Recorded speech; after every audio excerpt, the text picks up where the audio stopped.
Les invito a buscar en sus Biblias en la segunda carta de Pedro, en el capítulo 3, verso 18. En el día de hoy quiero compartir con ustedes rápidamente el tema que tiene que ver con características del andar cristiano. Estamos en un año interesante, comenzando un año, y quiero desafiarles no simplemente la lectura bíblica, sino también a ir desarrollando su vida espiritual, madurez en la vida cristiana. Para eso vamos a hablar sobre algunas características del andar en la vida cristiana. Permítanme nuevamente reforzar una definición acerca de vida cristiana. Vida cristiana es, sin duda alguna, un estilo de vida diferente. No es una religión. Es un estilo de vida. Por lo tanto, la vida cristiana es una relación, en primer lugar, con el autor de la vida, Jesucristo. Él me da vida como resultado, esa vida, recuerda que Jesús nos dice que Él vino para darnos vida, ¿y vida qué? En abundancia. Esa vida que Él imparte porque Él es vida, la vida cristiana es una relación con el autor de la vida, Jesucristo. Él me da vida y como resultado, eso afecta mi relación en primer lugar con Dios, en segundo lugar conmigo mismo, en tercer lugar con otros creyentes y es evidente también con el mundo. Esa vida que me imparte Cristo debe afectar. ¿Por qué? Segunda a los Corintios, capítulo 5, verso 17. Usted lo conoce. ¿Qué dice? De modo que si alguno está en Cristo, ¿qué? Nueva criatura es, las cosas viejas pasaron. Es por eso que el cristianismo es un estilo de vida diferente. Pero ¿sabe cuál es el problema? Que hay muchas personas que solamente han hecho profesión de su fe, pero no han avanzado en sus vidas espirituales. Si vamos a la carta de segunda de Pedro, en el capítulo 3, verso 18, podemos observar esta exhortación que nos hace Pedro, que tiene que ver con el crecer, que tiene que ver con dar esa prioridad en nuestras vidas. ¿Cómo comienza Pedro en su segunda carta, en el capítulo 3, verso 18? ¿Cómo comienza él? Él comienza diciendo, antes bien. Ese antes bien, si tú tienes tu Biblia abierta ahí en segunda de Pedro, en el capítulo 3, verso 18, tiene que ver con el contraste de no caer en el error de la falsedad, de la falacia, de los falsos enseñadores. Si tú miras el contexto, viene hablando que debemos cuidarnos de eso y para protegernos de la apostasía, de la falsa enseñanza, porque escúcheme bien, no todo aquel que carga o cita la Biblia es un cristiano. Satanás la cita casi de memoria. ¿Recuerdas el encuentro de Jesús con Satanás en el desierto? Es por eso que Pedro dice, antes bien. ¿Y el mandato cuál es? ¿Cuál es el mandato? Creced. Por la gramática en la cual Pedro escribe, la idea es creced continuamente. No es un mandato para una vez, una acción y se acabó, sino que en cierta forma ha de ser la actitud continua de todos los hijos de Dios. Y el texto dice, antes bien creced, y en dos virtudes o dos claves importantes. ¿Cuáles son? Primero, la gracia y en segundo lugar, conocimiento. En la gracia y el conocimiento. ¿Sabes que muchos creyentes crecen en conocimiento? Saben, pueden definir, pueden hablar Biblia, pueden citar versículos, pero todo es mental. Pedro nos dice que el crecimiento tiene que ver con verdades y también con valores. Tiene que ver con contenido, pero tiene que ver también con conducta, con carácter. Mantener de esa forma el equilibrio en la vida cristiana. Crecer en la gracia y el conocimiento de nuestro Señor y Salvador Jesucristo. Y me gusta el final del texto. Todo junto dice, a Él sea la gloria hasta el día de la eternidad. ¿Qué dice? Amén. Es decir, que si tú creces en tu vida, tú comienzas a dar gloria a Dios con tu propio andar. Ahora, es interesante que Pablo, cuando él escribe sus cartas, cuando él quiere desafiar a los creyentes a un estilo de vida diferente, utiliza el término andar. Y pensando en esa palabra andar, quiero que juntos veamos cuáles son esos pasos esenciales que nos ayudan a avanzar, que nos ayudan a crecer en el carácter de la vida cristiana. Quiero que observemos 4 pasos en el día de hoy en la vida cristiana. El primer paso que vamos a considerar fundamental en la vida de todo creyente que quiere crecer en su vida espiritual, este paso es esencial y es el paso ¿de qué? De la comunión personal con Dios. Si usted no dedica tiempo a estar con Dios, a conocer su palabra, a oír su voz, jamás va a crecer en su vida espiritual. Es interesante en el Salmo 119, versículo 10, entre paréntesis, el Salmo 119 es un salmo precioso que alaba la palabra de Dios. En cada uno de sus versículos el salmista va reconociendo la palabra de Dios y en el verso 10 el salmista dice, con todo mi corazón te he buscado. Ojalá que ese sea el sentir y el deseo. Usted puede saber cosas acerca de Dios, pero no conocer a Dios. Hoy, a través de la net, a través de la información, a través de la tecnología, podemos saber muchas cosas y leer muchísimos libros. En cierta forma, en formato virtual, usted puede tener una gran cantidad de libros. De hecho, yo tengo más libros en mi computadora en formato digital que las repisas de libros que tengo en mi oficina. Ahora, usted puede leer mucho literatura y eso sencillamente es ser intelectual. La idea acá, con todo mi corazón te he buscado, tiene que ver con un deseo personal, hambre de Dios. Ahora, hambre, paso de comunión personal con Dios. El salmista dice lo siguiente, con todo mi corazón te he buscado. Es interesante que en el Nuevo Testamento tenemos la misma motivación por el gran pensador de los cristianos en el Nuevo Testamento. Obviamente me refiero al apóstol Pablo. Pablo en Filipenses capítulo 3, verso 10, Pablo dice, a fin de conocerle. Si había un hombre en esta tierra que conocía personalmente a Cristo, porque Cristo se le reveló personalmente a él y lo conocía a través de las páginas de la Biblia, era el apóstol Pablo y su meta era a fin de conocerle. Él decía, Señor, quiero conocerte cada día más y más. El propio salmista dice en el Salmo 42, en el Antiguo Testamento, el salmista dice, como el ciervo brama, Salmo 42, verso 1 y 2, como el ciervo brama por las corrientes de las aguas, David va a tomar de la naturaleza esa necesidad básica de este animal. Dice, como el ciervo brama por las corrientes de las aguas, de la misma intensidad, por la misma necesidad, dice el salmista, así clama por ti, oh Dios, el alma mía. Mi alma tiene sed ¿de quién? ¿De quién? A veces nosotros tenemos sed de círculos familiares, de estar con personas, de algún evento. El salmista dice, tengo sed de Dios. ¿Pero de qué Dios? Mira, del Dios vivo. Y él dice, ¿cuándo me voy a presentar? ¿Cuándo me vendré y me presentaré delante de Dios? Otro ejemplo de estar en la presencia de Dios no simplemente es el deseo de Pablo o el deseo del salmista, sino el propio ejemplo de nuestro Señor Jesucristo. Admirablemente, porque en nuestra teología nosotros sabemos quién es Jesús. Jesucristo es Dios. Y Él al humanarse muestra acá su necesidad de estar en comunión con su Padre Celestial.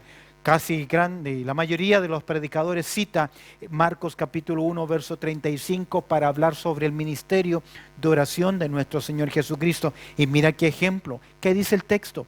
Levantándose muy de mañana, es decir, que le ganó horas al reloj, le ganó horas al amanecer, porque su deseo era estar en la presencia del Señor. Dice, levantándose muy de mañana.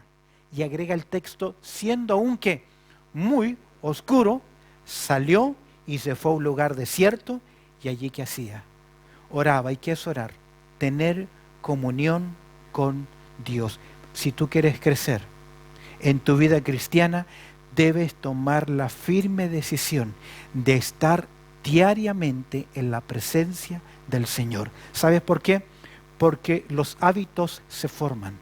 Se forman con disciplina y se forman en el tiempo. Y si tú tomaste el mal hábito de no orar, nunca vas a tener victoria en tu vida cristiana. Vas a ser enanito porque no tomaste esa disciplina personal con firmeza, aún doblegando la carne. El salmista dice: se anticiparon mis ojos a las vigilias de la noche para meditar en tus mandatos. Tomar la firme decisión. Segundo paso muy importante, no simplemente el paso de la comunión personal con Dios. Creo que hay otro segundo paso importante que nos ayuda a crecer en ese carácter del andar de la vida cristiana, y este paso tiene que ver: cada vez que nosotros tenemos comunión con Dios, comenzamos a ver lo que está en nuestro corazón. De vez en cuando se nos pierde algo. Si usted tiene una cama como la mía, que tiene una altura suficiente y debajo de la cama se cae algo, simplemente lo podemos ver cuando aplicamos ¿qué cosa? Una luz. Si usted no pone una linterna, una luz bajo la cama, no va a poder encontrar o ver lo que hay ahí. Pero nos sorprendemos a veces cuando metemos una linterna debajo de la cama, lo que comienza a aparecer abajo. ¿Por qué? Porque cuando yo ando en comunión con Dios y Dios me habla a través de su palabra, me trae luz. Y esa luz comienza a reflejar lo negro y las cosas que deben cambiar en mi corazón. Por eso tan vital como tener comunión con Dios es reconocer, confesar nuestros pecados delante de Dios. Un texto que conocemos muy bien, 1 de Juan capítulo 1, verso 9. Si confesamos nuestros pecados, ¿qué dice el texto? Él, hablando de Dios, primero es fiel, segundo lugar es justo. ¿Para qué? Para perdonar nuestros pecados y limpiarnos de toda maldad. Cuando yo comienzo a tener comunión con Dios, voy a comenzar a amar lo que Dios ama. Y voy a comenzar a rechazar lo que Dios rechaza. Mientras no tenga ese andar en mi vida, el pecado puede interrumpir nuestra andar y causar, escúcheme bien, en creyentes daños que sean irreparables. La falta de autoconfrontación, de autoanálisis, puede llevarnos lamentablemente, escúcheme bien, a insensibilidad espiritual. Un ejemplo. Estamos viendo nosotros una serie, una película.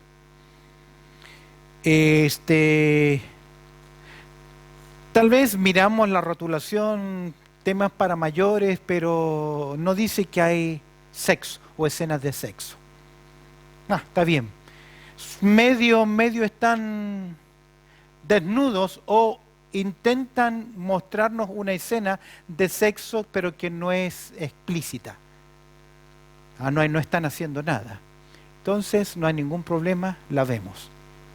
Siguiente vez, siguiente película, es un poquito más explícito. No están haciendo sexo, pero están medio desnudos de cintura para arriba. Pero como no están haciendo sexo, no se ve, la seguimos ¿qué? Viendo. Tercera vez o cuarta vez, ya están ambos desnudos. Y la seguimos viendo. ¿Por qué? No es una película pornográfica lo que estamos viendo. ¿Qué es lo que ocurre? Poco a poco nos comenzamos a ser insensibles. Solo es un ejemplo. Y esto puede ocurrir con decisiones, con su trabajo, con lo que hacemos, las decisiones que tomamos. Es por eso que si comenzamos a andar en comunión con el Señor, vamos a amar lo que Él ama y vamos a rechazar lo que Él rechaza. Ahora, ninguno de nosotros es perfecto. Esto significa que ninguno de nosotros puede decir, no, ¿sabes qué? Yo ya he madurado en mi vida cristiana y no peco. Porque pecamos en primer lugar por comisión. ¿Qué significa por comisión? Pecamos porque cuando hacemos algo que la palabra de Dios nos dice que no debemos hacer. Así de frentón, desobedecemos abierta y claramente mandato del Señor. Pero como nos acostumbramos en nuestra conciencia comienza a cauterizarse y ya no somos sensibles. Un creyente que le da lo mismo venir un domingo y otro domingo no venir, ya se acostumbró. ¿Comenzó a hacer qué? en conciencia insensible. Ese es un área, pueden ser muchas otras áreas. Usted puede mentir, comenzar a hablar de los demás, murmurarle de los demás. Tal vez usted dice, no, yo no lo estoy haciendo como mala intención, pero poco a poco esa conciencia comienza a ser cauterizada.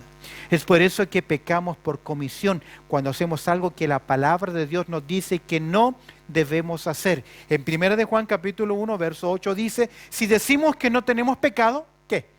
Nos engañamos a nosotros mismos y la verdad no está en nosotros. Pero en segundo lugar, no simplemente pecamos de comisión, cuando deliberadamente hacemos algo contrario a las Escrituras, sino que también pecamos de omisión, cuando no hacemos lo que la palabra de Dios nos dice que tenemos que hacer. ¿Nota la diferencia? Uno es por violar directamente y otro es por ignorar lo que Dios nos dice que debemos hacer o no. Por eso Santiago 4:17 que dice, al que sabe hacer lo bueno, ¿y qué? Y no lo hace, le es pecado. Ahora, ¿qué es confesar? ¿Qué es confesar? Si usted lo cacharon viendo pornografía, su esposa, ¡uy, mi amor, fue sin querer! Y puede llorar, pero usted no se ha arrepentido, usted tiene remordimiento porque lo cacharon. ¿Me explico? La confesión va más allá del simple sentimiento de remordimiento. La confesión, la palabra confesión, significa decir lo mismo que Dios. La palabra griega es homo, uno, legeo, decir o hablar.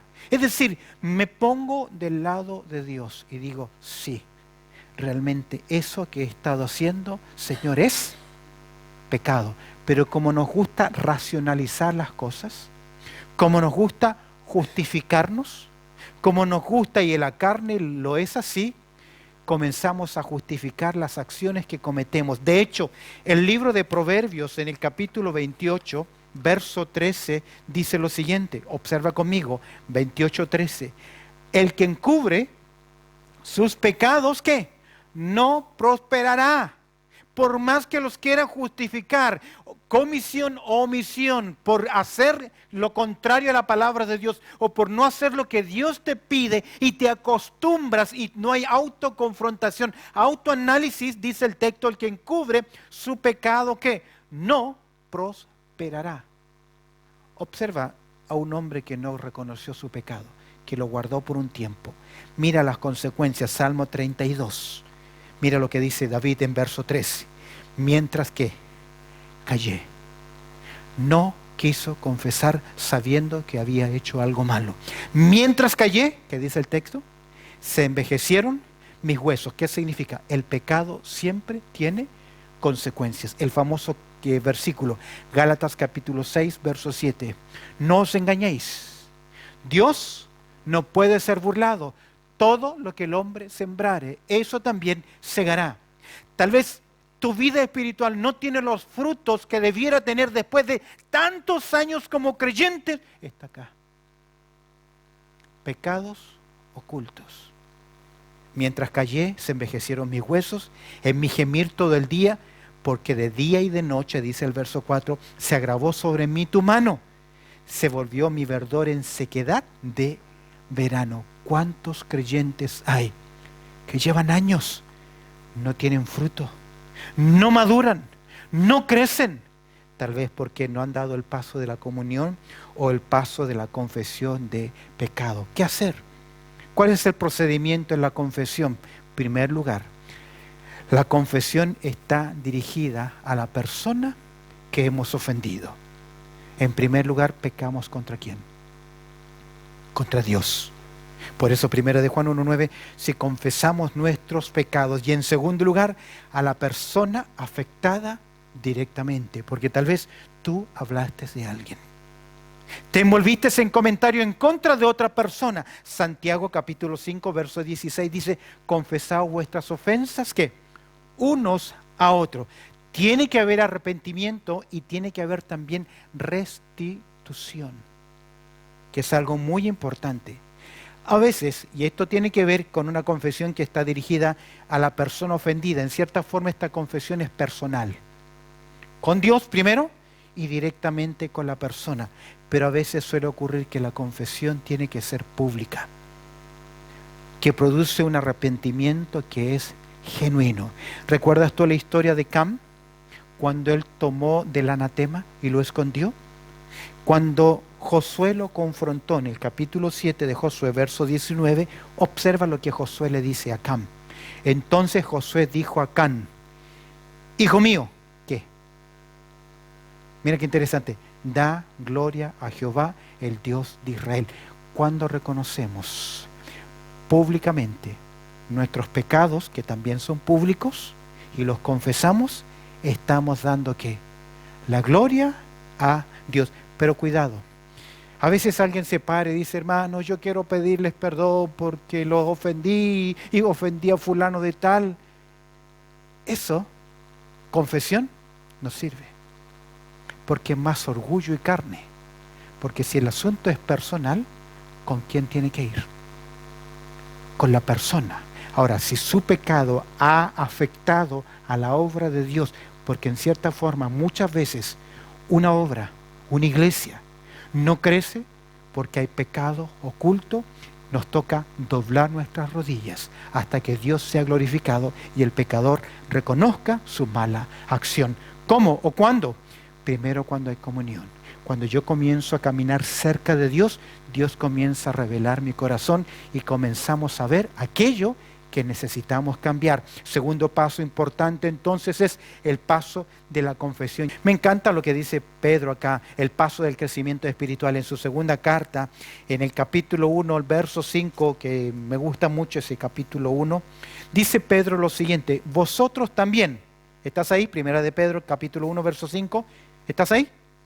Vosotros también, poniendo toda diligencia, por esto mismo añadida a vuestra fe virtud, a la virtud conocimiento, al conocimiento dominio propio, al dominio propio paciencia, a la paciencia piedad, a la piedad afecto fraternal y al afecto fraternal amor. Dice el verso 8, porque si estas cosas están en vosotros y abundan, no dejarán estar ociosos ni sin fruto en cuanto al conocimiento de nuestro Señor Jesucristo. Pero el que no tiene estas cosas, tiene la vista muy corta, es ciego, habiendo olvidado la purificación de sus antiguos pecados.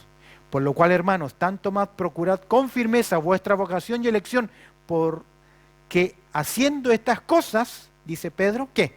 No caeréis jamás. El paso del crecimiento espiritual. El verso 5 dice: vosotros también. ¿También qué? ¿También por qué? Si tú miras el verso 3 y el verso 4, vemos las grandes bendiciones que tenemos de parte de Dios. Él me eligió, me llamó y me impartió su naturaleza divina. ¿Qué significa que Dios me impartió su naturaleza divina? Que ahora tengo en mi esencia, en mi ser, algo que antes no tenía. Por ejemplo, si yo tengo una gatita y la limpio, y esa gatita, cuando yo la acerco a un charco de agua, ¿va a querer meterse en ese charco? No, porque las gatitas, ¿qué? Los gatos tienen esa naturaleza. Pero si usted se compró un cerdito y lo saca a pasear y ve el cerdito un charquito de agua, de barro, ¿qué va a hacer ese cerdito? Va a querer meterse ahí. ¿Por qué? Porque está en su naturaleza. Ahora, si usted realmente es un hijo de Dios y tiene la naturaleza de Dios, ¿qué va a buscar? Las cosas de arriba. Es por eso que Pedro dice: vosotros también, usted y yo. ¿Qué dice el texto? Poniendo toda diligencia. Esa idea de poner significa pon al lado de. Es decir, Dios te eligió, Dios te ha dado bendición, ahora usted debe añadir a la obra que Dios está haciendo en su vida algo más. Yo no me puedo quedar así: Señor, ayúdame a crecer espiritualmente, sin hacer nada. Poniendo ¿qué? Toda diligencia. Por esto mismo, diligencia. Dios ha hecho su parte, Dios hace lo imposible. ¿Y nosotros qué debemos hacer? Lo posible, poniendo toda diligencia. Por esto mismo, por esta razón, de las bendiciones de Dios, del mandato de Dios, ¿qué debe hacer? ¿Qué debe hacer? La idea es que usted debe sumar, añadir a vuestra fe. ¿Sabes qué? Hay creyentes que solo se quedaron con su fe y nunca añadieron a su fe ¿qué? Virtud, ni en la virtud conocimiento, ni dominio propio, ni paciencia, ni nada. Si quiero crecer espiritualmente, debo tomar el paso de ¿qué? De crecer, en otras palabras, añadir a mi vida espiritual. Ahora, ¿puede ocurrir que haya creyentes que sigan inmaduros toda su vida como creyentes? Cuando Pablo escribe su carta a los Corintios, que tenían dones, que tenían ministerio, que tenían enseñanzas, Apolo estaba ahí, Pedro estaba ahí, ellos habían enseñado, Pablo enseñaba en esta iglesia.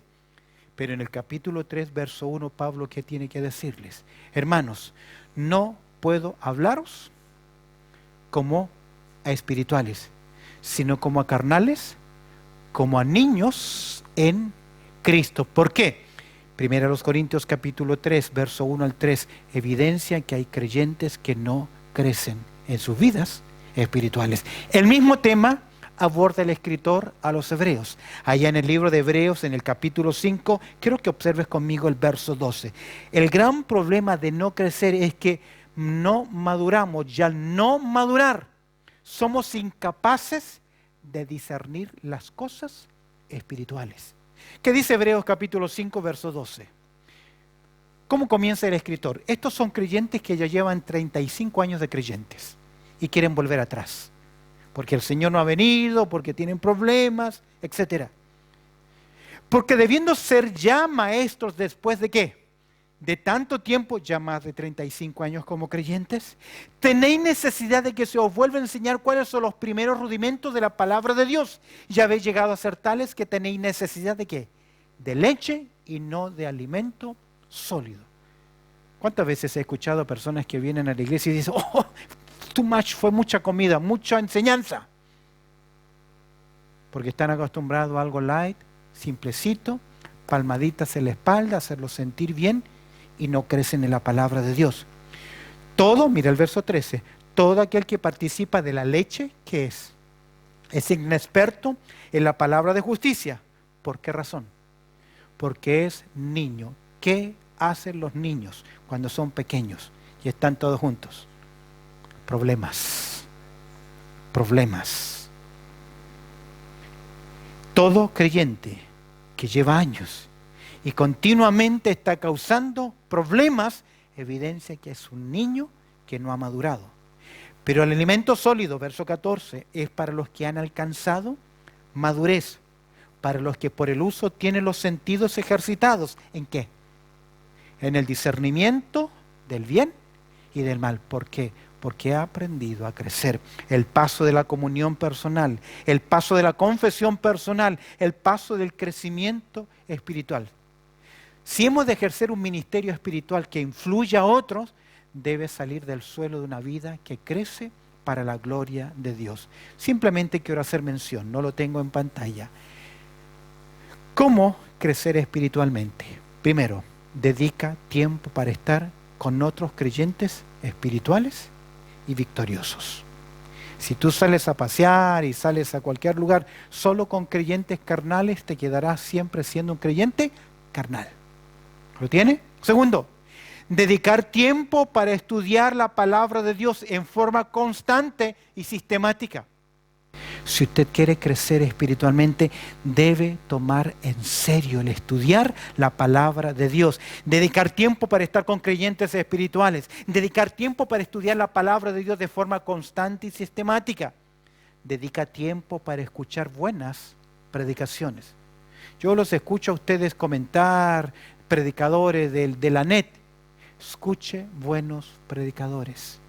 En la net hay mucha mala enseñanza. No quiero criticar ni condenar a nadie porque no es mi trabajo. Pero usted escuche sermones y enseñanzas que lo van a ayudar en su vida espiritual. Dedique tiempo a leer buena literatura cristiana. Finalmente, ya para cerrar, hemos hablado del paso de la comunión personal, el paso de la confesión de pecado, el paso del crecimiento espiritual. Un último, si usted va avanzando en su vida, en comunión, en confesión, en crecimiento, seguro que usted debe crecer también en conquista espiritual.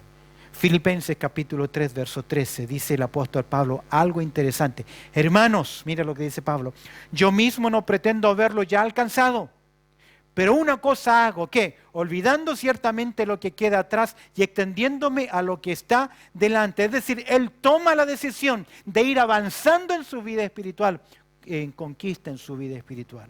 Y es precisamente lo que dice el apóstol Pablo en 1 Corintios capítulo 15, verso 57. Mas gracias sean dadas a Dios, que nos da ¿qué cosa? La victoria por medio de nuestro Señor Jesucristo. ¿Usted está del lado de la victoria?